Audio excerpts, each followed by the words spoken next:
Today we're going to learn how to add the black cinematic bars into our footage with a slow 2 seconds rolling. Make it look butter in less than 3 minutes. Stay tuned. Alright, we got our clips in Premiere Pro.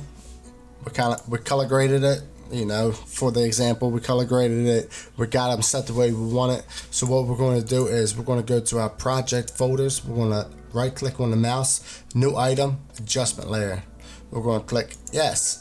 Then what we're going to do is we're going to drag it above our clips that we want to add the cinematic black bars to. We're going to click on the adjustment layers. We're going to go to effects. We're going to type in crop.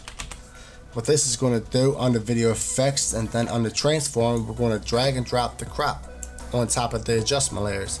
Over here in our effects control, we have the effects. So what we're going to do is we're going to toggle the top and the bottom, and then we're going to go, not that much, but we're going to go 2 seconds into our clips.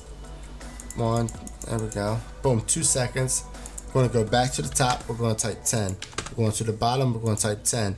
Now these keyframes popped up. So what's getting ready to happen is we got a 2 second slow fade, 10% black cinematic bars. Call it what you want, but it's butter. Look at her. And that's how you add cinematic black bars into your footage. And this is good if you have B-roll inside your YouTube vlogs or anything. You don't want it throughout the whole entire video. You just want to add it into certain ones. This is how you do it, just like this.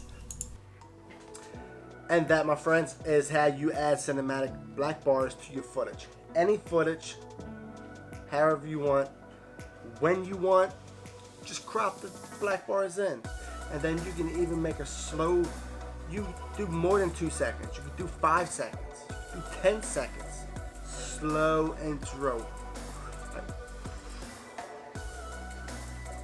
That is how we beast out.